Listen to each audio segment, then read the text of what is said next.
Admiral Taewon Park stood at the large window of Earth's Space Command Center. His eyes were fixed on the strange ship hanging in the sky above Earth. 5 years had passed since that ship and others like it first came to Earth. 5 years since humans learned they were not alone in the universe. "They're lying to us," he said quietly. Taewon was not a man who smiled often. At 55 years old, his hair was gray at the temples. His face showed the marks of someone who had seen much and trusted little. 20 years leading Earth's combined space forces had taught him to spot trouble before it arrived. The aliens called themselves the Luminar. They had blue skin that seemed to glow slightly in dim light. They spoke of peace and friendship.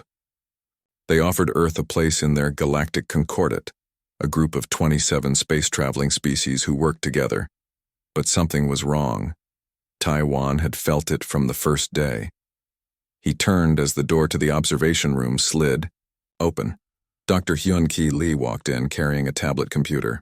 Hyun-Ki was Earth's top expert on alien biology. His usual calm face now looked worried. "You found something," Taewon said. It wasn't a question. Hyun-Ki nodded. "I've been studying all the technology they've shared with us over the past 5 years. I made a list." He handed the tablet to Taewon. The Admiral scrolled through the information. Medical tools, food growing methods, better solar power, ways to clean pollution from the air and water. "All good things," Taewon said, looking up. "So what's the problem?" "Look at what's not on the list," Hyun-Ki replied. "No better space engines, no weapons, nothing that would help us build better ships or travel faster between stars." Taewon's eyes narrowed. "You think they're holding back the important things?" "I know they are," Hyun-Ki said. "And I think I know why. I've been talking with their scientists for years now. They say things sometimes, small comments about humans being refreshingly direct or having fascinating aggressive tendencies. They study us like we're interesting animals." Taewon handed the tablet back. "They're afraid of us." "Yes," Hyun-Ki agreed. "I think they see us as dangerous, too warlike to be trusted with real power." The door opened again. Lieutenant Jia Song walked in quickly. Her short black hair was neat as always, but her eyes were wide with excitement. Jia led the team that watched the aliens and their communications. "Admiral, Doctor, I have something you need to hear," she said. She tapped her wrist device and a voice filled the room. It wasn't human. The strange musical tones of Luminar speech came from the speaker, followed by a computer translation. "Monthly.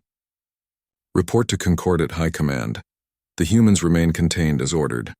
They accept our limited technology offerings without question. Their inherent aggressive nature makes them too dangerous for unrestricted galactic access. Pacification continues as planned.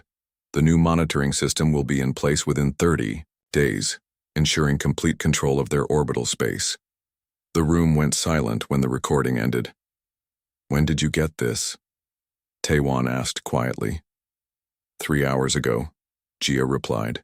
"It was sent from the main Luminar ship to someone far away. They used a new kind of transmission we haven't seen before. Much faster than what they told us was possible." "Another thing they kept from us," Hyun-Ki said bitterly. Taewon walked back to the window. The alien ship floated peacefully above the planet. It didn't look threatening, but now he knew the truth. Earth wasn't being welcomed. It was being imprisoned. "Where are they putting this monitoring system?" he asked. Jia looked down at her notes. "From what we can tell, it will be satellites all around Earth. They're calling them communication hubs for our benefit, but they're really a fence." Taewon nodded slowly. "How long have we been running Project Prometheus now?" 4 years, 11 months, Hyun-Ki answered, "since 2 weeks after they arrived." Taewon allowed himself a small smile. Project Prometheus had been his idea, a secret program hidden from the aliens. The day the Luminar arrived, he had gone to Earth's leaders with a simple message. "Don't trust them completely. Let's have a backup plan." They had listened. Deep under the Antarctic ice, Earth had been working in secret, taking the small pieces of technology the aliens shared and figuring out how they worked. building on them, advancing much faster than the Luminar knew. "Call Director Kang," Taewon ordered. "Tell her it's time, and get me a meeting with the World Council. They need to know what we're facing." 20 hours later, Taewon stood before the 30 members of the World Council. They were the chosen leaders from Earth's nations, united since the aliens came. Some faces showed shock. Others showed anger. All showed concern. "Are you absolutely certain?" asked Council Leader Hee-Jun Kim. He was an older man with a reputation for careful thinking. "This is a very serious claim." "The evidence is clear," Taewon replied. "The Luminar and their concordates see us as dangerous children. They never planned to make us equals. They've been keeping us in a playpen, giving us toys instead of tools." He showed them the recording and the analysis of the alien technology. "And now they plan to lock the door completely. Once their monitoring system is in place, we won't be able to send anything into space without their permission." "What can we do?" asked one council member. "If they're so advanced, how can we fight them?" "We don't have to fight." "Not yet," Taewon said. "Project Prometheus has given us options." He pressed a button and a new face appeared on the large screen. Director Sunmi Kang looked tired but determined. Behind her, a massive underground space stretched out, filled with activity. "Director, tell the council what we've been building," Taewon said. Sunmi's voice was strong and clear. "For almost 5 years we've been learning, adapting, and advancing. The Luminar gave us crumbs, but we've baked a whole loaf. We have ships now, better than anything they think we can build. We have weapons that can disable their technology without destroying it. And most importantly, we have a plan." She stepped aside, and the camera showed what was behind her.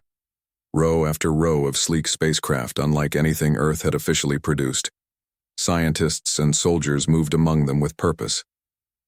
"The Luminar think they know what humans can do," Sunmi continued. "They're wrong. They've been watching what we've shown them, not what we've hidden. They think they're putting a fence around a planet of sheep. They're actually poking at a planet of wolves." The council chamber was silent. Then Hee-Jun Kim stood up. "What are you suggesting, Admiral Park?" he asked. Taewon's face was grim but determined. "The Luminar plan to finish their monitoring system in the next 2 weeks. I suggest we show them, and the entire galactic concordat, exactly what happens when you try to cage humanity." He stepped forward, hands on the table. "We warned them. Once that we were holding back, they didn't listen. Now it's time to stop playing nice." Captain Selnor of the Luminar diplomatic vessel, Righteous Harmony, stood on the bridge of his ship, looking down at the blue planet below. Earth was a pretty world, he thought. The humans who lived there were interesting creatures. So full of emotion. So quick to act without thinking, like children. "Status report," he said to his crew. "The containment grid is 60% complete, Captain," said his second-in-command. "We should finish ahead of schedule." Selnor nodded, pleased. The Galactic Concordat had clear rules about species like humans. They were classified as warrior species, too aggressive and unpredictable to be given free access to the stars. The containment grid would make sure they stayed in their solar system where they couldn't cause trouble. "The humans suspect nothing?" he asked. "Nothing at all," his science officer replied with a small laugh. "They think we're installing communication satellites to help them talk to us better. They're even helping us position them." All the Luminar on the bridge shared a moment of amusement. Humans were so easy to fool. Show them a small piece of technology, and they were so grateful. They never questioned why the Luminar shared some things but not others. An alarm suddenly sounded on the bridge. A light flashed red on the main control panel. "What is that?" Selnor demanded.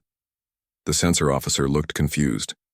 "Multiple objects rising from Earth's surface. Many objects. But that's impossible. They're not following any flight paths we approved." Selnor rushed to the screen. He saw the dots rising from Earth, dozens of them, coming from places where there shouldn't be any launch sites. "Scan them," he ordered. "What are they?" The science officer worked quickly at her station. Her blue face turned a pale shade of gray, the Luminar sign of shock. "Captain, they're ships, Earth ships, but not like any we've seen from them before. These are advanced. They have faster than light drives. Impossible, Selnor shouted. The humans can't have that technology. We never gave it to them. Sir, the communication officer called out. We're being hailed by one of the Earth vessels. Selnor smoothed his uniform. This was clearly some kind of mistake or trick. Put them on screen, he ordered calmly. The main screen lit up. A human female in a dark uniform looked back at him. She had short black hair and a serious face. Behind her was what looked like the bridge of a spaceship, but it was far more advanced than any human ship should be. This is Captain Yunji Bei of the Earth Defense Force vessel Sejong, she said in a steady voice. Your containment operation has been compromised. Earth is now taking control of its own orbital space. Selnor tried to look amused rather than worried. I think there's been a misunderstanding. We are simply installing a prison around our planet. Captain Bei cut in. We know exactly what you're doing. We've known for some time. On the screens around Selnor, his crew was showing him new information. More Earthships were appearing. Not just a few, but dozens, then hundreds. They were rising from oceans, from deserts, from forests, places the Luminar had never bothered to monitor closely. Even if you somehow built these ships, Selnor said, trying to sound confident, they pose no threat to Concorda technology. Our shields and weapons are far beyond your capabilities. Captain Bei smiled slightly. We thought you might say that, she replied. So we brought a demonstration. Before Selnor could respond, a strange wave of energy washed over his ship. Instantly, every system failed. The lights went out. The engines stopped. The shields disappeared. Even the artificial gravity flickered, making the Luminar crew float slightly before emergency systems kicked in. What happened? Selnor gasped as dim emergency lights came on. His chief engineer was frantically checking systems. Something shut down all our main power systems. I've never seen anything like it. It didn't damage anything, it just turned everything off. On the emergency screen, Captain Bei's face was still visible. The quantum decoupler worked exactly as designed, she said, but she wasn't talking to Selnor. She was reporting to someone else. The screen split and another face appeared, a human male with gray at his temples. He wore a different uniform with more decorations. This is Admiral Taewon Park of the Earth United Space Command, the man said. His voice was calm but firm. All Luminar vessels are now under our control. Your systems will remain disabled for approximately 1 hour. You are not in danger as long as you make no hostile moves. Selnor could only stare in shock. All around his ship he could see that the same thing was happening to every Luminar vessel. Each one was dark, floating helplessly as Earth ships moved into position around them.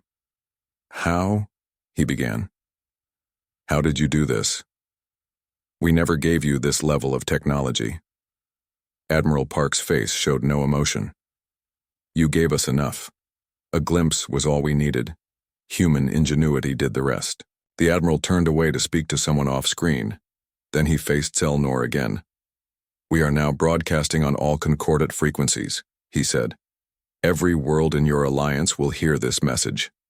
The Admiral's voice became stronger, more commanding.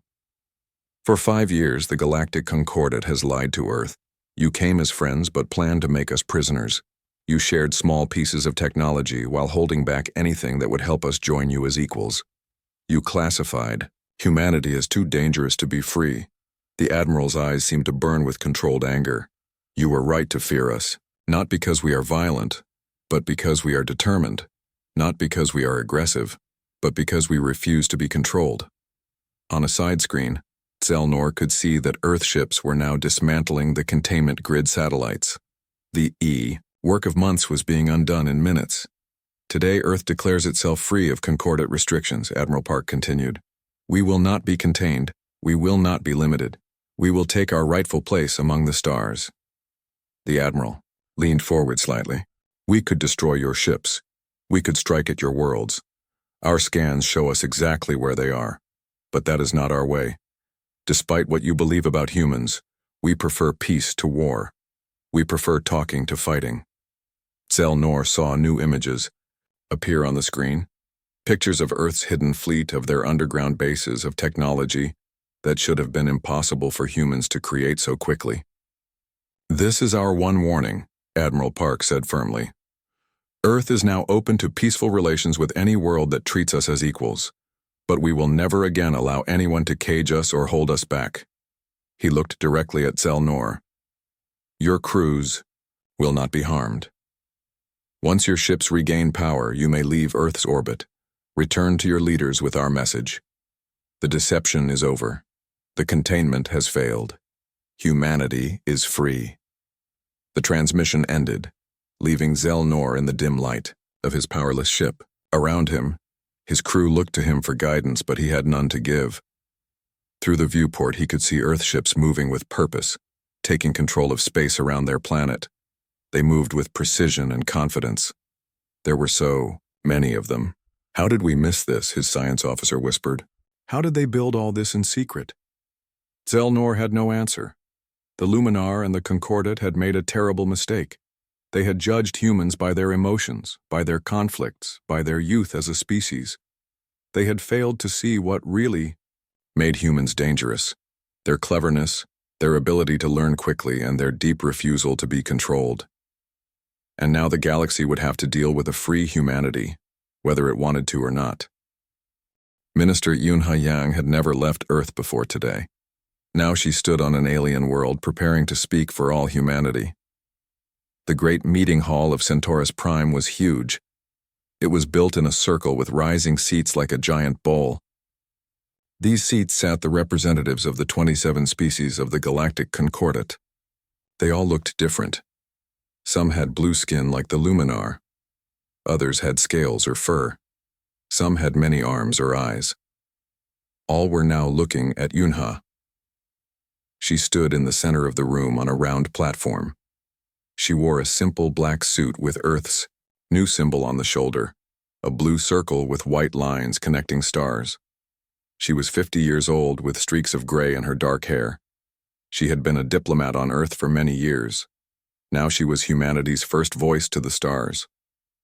"You have no right to be here," shouted a tall Luminar. His blue skin was darker than most, showing his age and rank. This was Supreme Counselor Vex Trill, the leader of the Luminar delegation. "Your people attacked our ships. You took our crews prisoner." Yunha looked at him calmly. "Your ships were disabled, not attacked. Your crews were never in danger. They have all been safely returned to you. This is not the action of a violent species.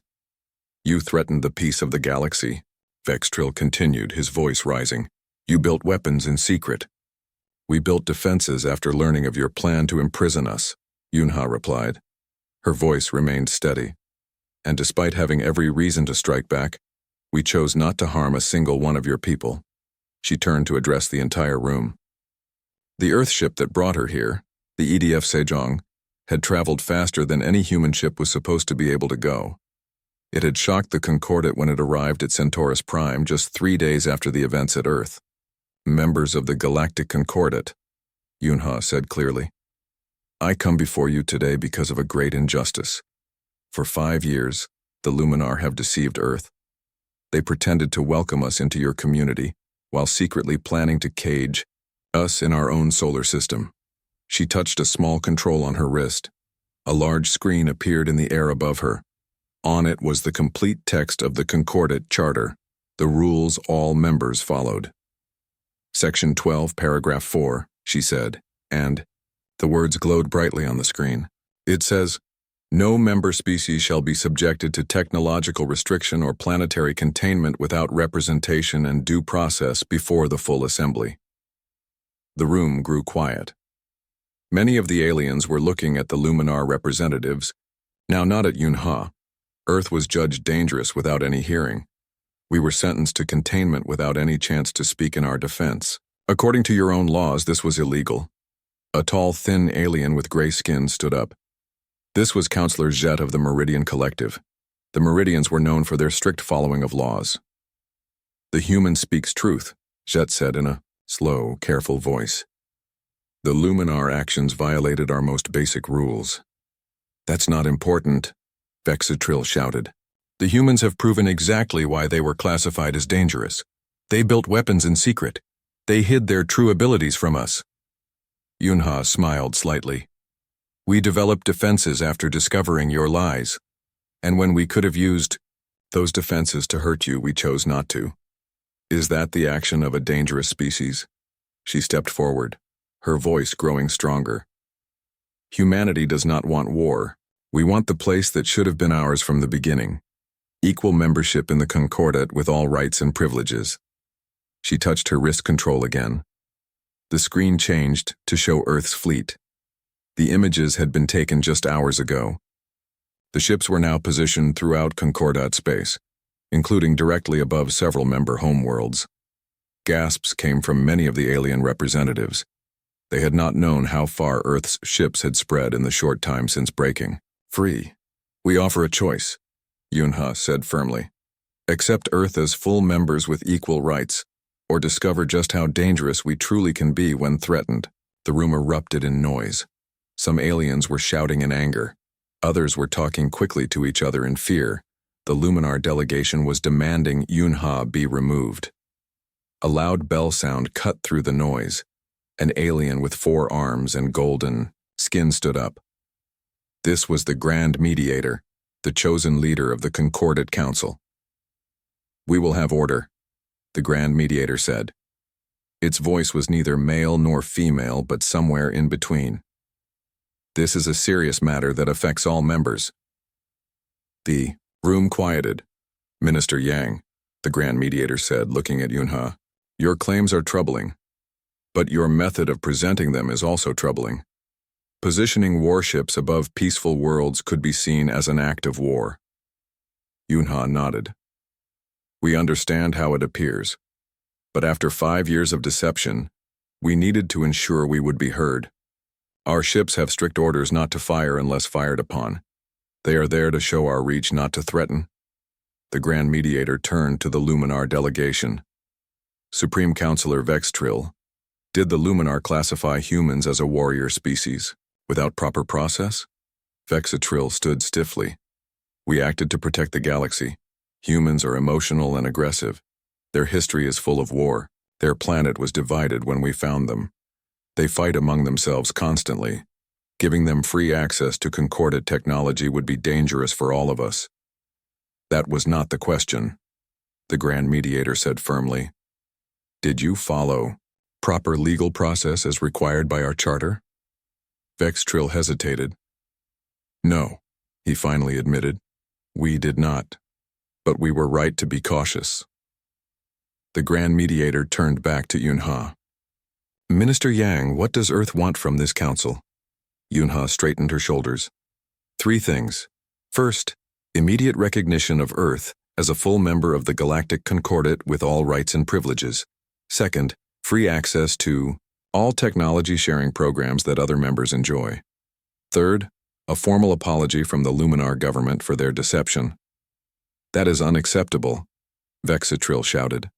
The Grand Mediator raised a hand for silence. We will vote on these matters, according to our laws. But first I have a question for Minister Yang. Yunha nodded respectfully. Please ask. If this council grants your first 2 requests but not the third, no formal apology, would Earth still join the Concordat peacefully? Yunha considered this for a moment. Yes, she said finally.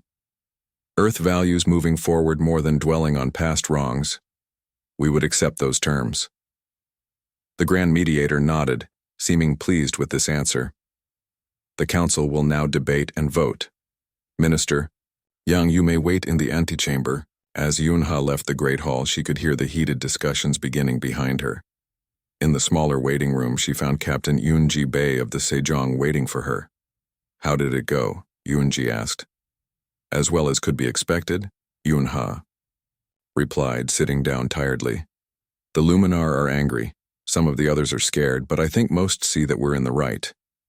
Yunji checked her wrist device. Admiral Park reports that all our ships remain in position. No Concordat vessels have made any aggressive moves. Yunha nodded. Good.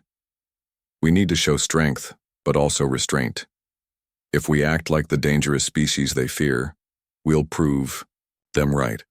The two women waited for 3 hours as the council debated. Finally, a chime sounded and a small alien with bright pink skin came to get them.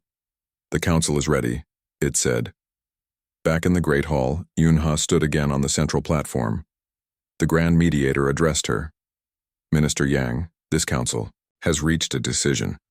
By a vote of 23-4 with the Luminar and 3 of their closest allies opposing, we grant Earth full membership in the Galactic Concordat with immediate effect." A mixture of relief and pride filled Yunha's chest, but she kept her face calm. Furthermore, the Grand Mediator continued, "Earth will have immediate access to all technology-sharing programs. The containment grid around your planet will be completely removed and—" The Grand Mediator looked directly at the Luminar delegation. "The Luminar government will issue a formal apology for their actions against Earth." Vextrill stood up angrily, but said nothing. He and the other Luminar representatives left the hall in protest. The Grand Mediator turned back to Yunha. "Welcome to the Galactic Concordat, Minister Yang.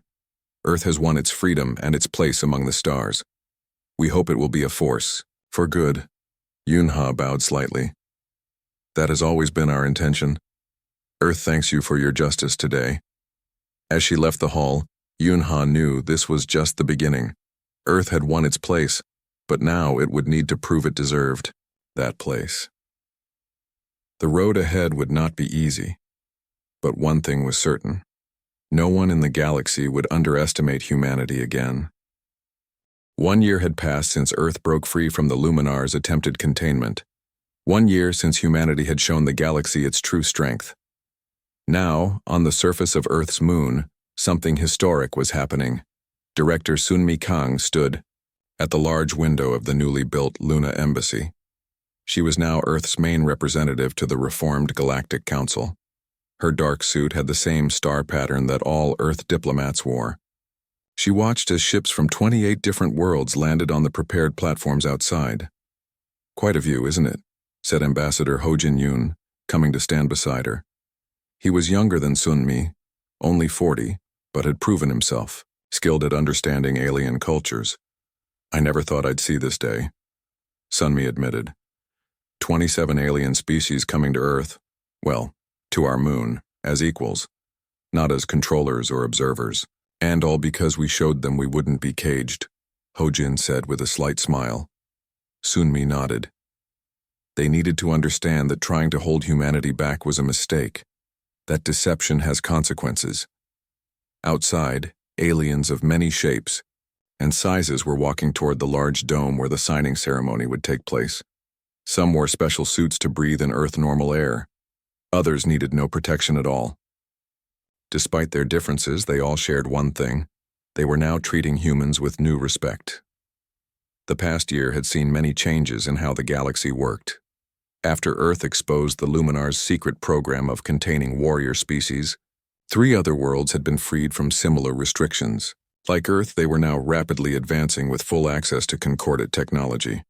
The Luminar had lost much of their power and influence. Their shame was great after their deception was exposed. They were still part of the Concordat, but no longer led it.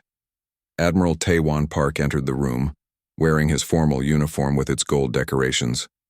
He was now Supreme Commander of the Combined Defensive Fleet, a new force made up of ships from Earth and its new allies, the Zinthari. "Delegation is asking about our quantum decoupler technology again," he said to Sunmi, his face serious. "They're very persistent." "The answer is still no," Sunmi replied firmly.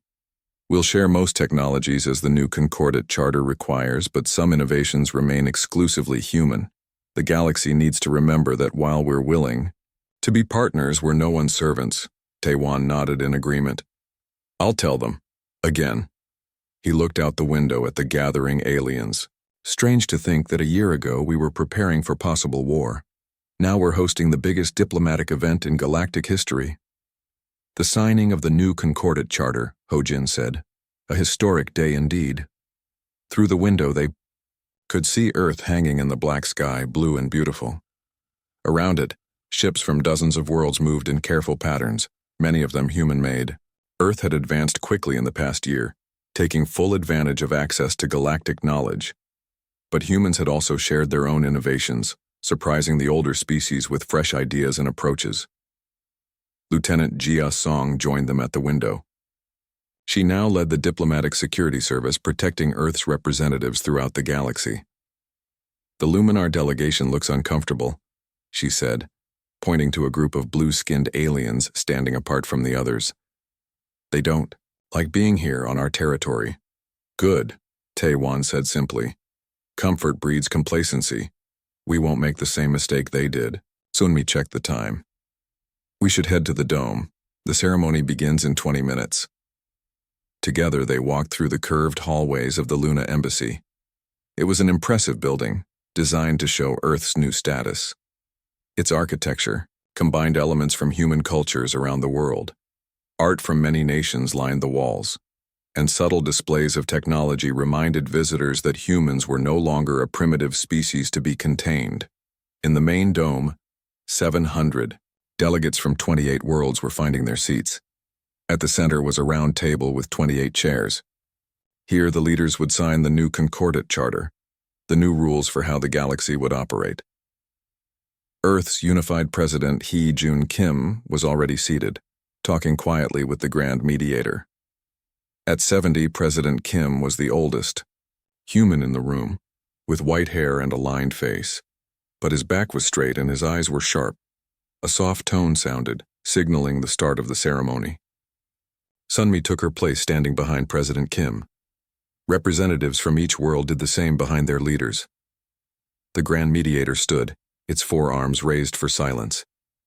"Today marks the beginning of a new era in galactic history," Itai said, its voice translated perfectly into 28 different languages through small devices in each delegate's ear. "Today we replace the old Concordat Charter with a new agreement, one based on true equality and respect." The new document was displayed on screens around the room. It was the result of months of negotiation.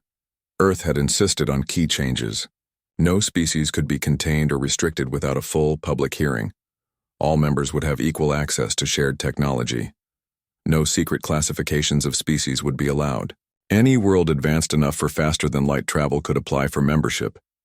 The Grand Mediator spoke again. "1 year ago, we faced a crisis. Earth showed us that our old ways were flawed. Instead of war, they offered us a chance to change. Today, we take that chance." One by one, the leaders came forward to sign the document.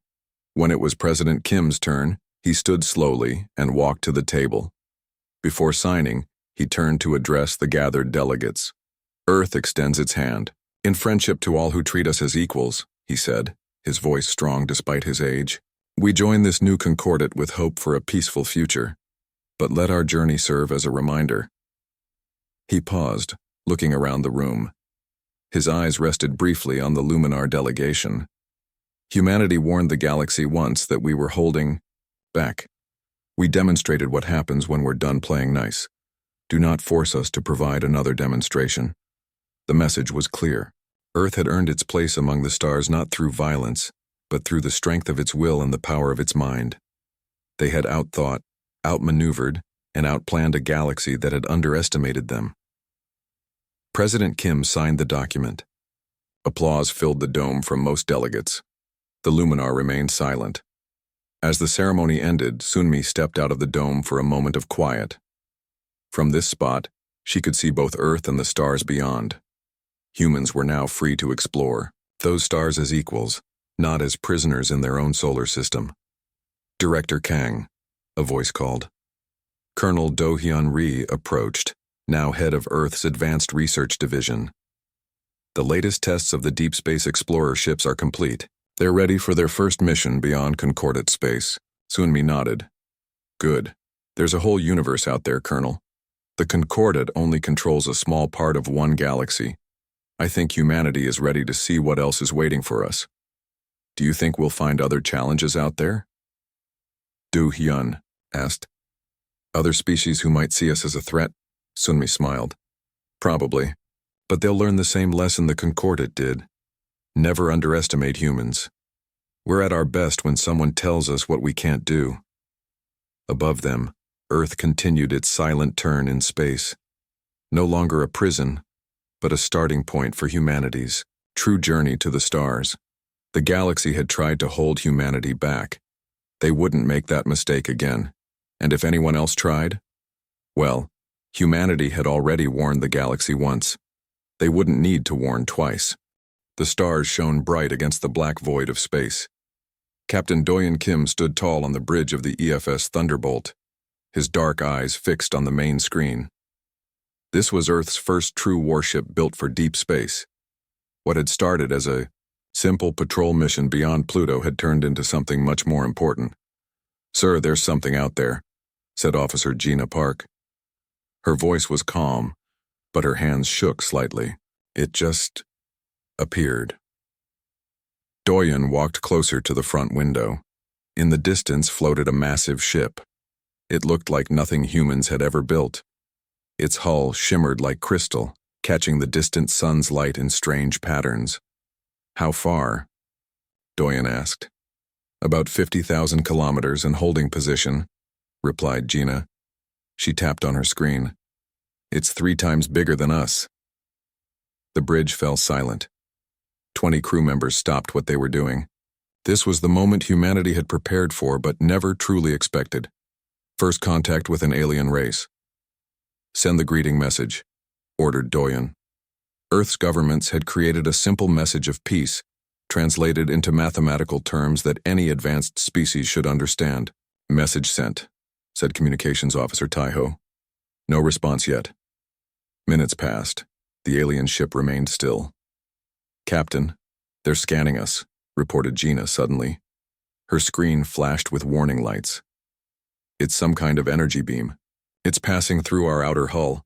Doyen's jaw tightened. "Is it harmful?" "No, sir, it seems to be gathering information. Like they're studying us." Doyen nodded slowly. When the United Governments of Earth built the Thunderbolt, they had one clear goal. Humanity must not appear weak to alien life. Though not the biggest ship humans could build, the Thunderbolt contained the best military technology Earth had, developed over thousands of years of warfare. "Let them scan," Doyen said with a small smile. "They'll see exactly what we want them to see." What the aliens couldn't know was that the Thunderbolt had secrets. Behind its normal-looking hull were weapons that could bend gravity, harness dark energy, and create controlled antimatter explosions. Earth had developed these technologies in secret, waiting for this exact moment. "They're focusing their scan on our weapon systems," reported Gina. "Should we raise shields?" "No," said Doyen firmly. "Let them look, but activate the data interceptor." Officer Minho nodded and pressed a series of buttons at his station. The Thunderbolt had one more secret: weapon, a system that could hack into other computers while being scanned. As the aliens studied Earth's ship, the Thunderbolt was quietly stealing their data. On the alien vessel, Commander Millar watched the screen with growing concern. The sleek blue craft they had found near the outer edges of this solar system had initially seemed simple. Now their scans told a different story. "This can't be right," said Millar to Science Officer Tellon. "Run the scan again." Tellon's 4 fingers danced across the control panel. "I've run it 3 times. The results are the same. This species has weapons technology that shouldn't be possible for their development stage." Millar's spotted skin paled slightly. The alien commander had visited dozens of star systems and met many new species. None had ever made him feel uneasy like these humans. "What concerns you most?" asked Millar. Tellon pointed to the scan results. "Several things. First, they've developed antimatter containment on a ship this small. Second, they have dark energy manipulators that could tear a planet apart. Third," he paused, "there are sections of their ship we can't scan at all. Our beams can't penetrate them." Millar looked at the human ship floating silently on the screen. It was small compared to their own vessel, but now seemed much more dangerous. "What kind of species builds its first deep space vessel as a weapon of war?" whispered Tellon. "A species that expects enemies," replied Millar. Back on the Thunderbolt, the data interceptor was working perfectly. Streams of alien information flowed into the ship's computers. "It's working, Captain," said Officer Sunho, the ship's computer expert. His young face looked excited. We're getting language patterns, star maps, and technical information. Any signs they've noticed? Asked Doyon. None, sir. Our system is passive. As far as they know, they're just scanning us. Doyon moved to Sunho's station and looked at the incoming data. The alien language appeared as strange symbols on the screen, but the computer was already finding patterns. They call themselves the Viridian Collective, said Sunho, reading the first translated bits. They're not one species, but 7 different ones working together. 7 species? Taiho sounded amazed. There are that many out here? More, probably, said Doyon calmly. What else can you tell me about their ship? Sunho scrolled through the data. It's mostly for science and exploration. Their weapons are, well, they're weak compared to ours. They haven't had a real war in over 500 years. This information made Doyon think deeply. A peaceful collection of species would see the Thunderbolt very differently than humans did. To Earth, the warship represented protection and readiness. To these Viridians, it might look like a threat. They've stopped scanning, announced Gina. They're moving back slowly. Are they preparing to attack? Asked Taiho nervously. Doyon shook his head, studying the alien ship's movement. No, I think they're afraid. The mood on the bridge shifted. The crew had expected many possible reactions from aliens: anger, friendship, curiosity, but not fear. Should we try to communicate again? Asked Communications Officer Taiho. No, decided Doyon after a moment.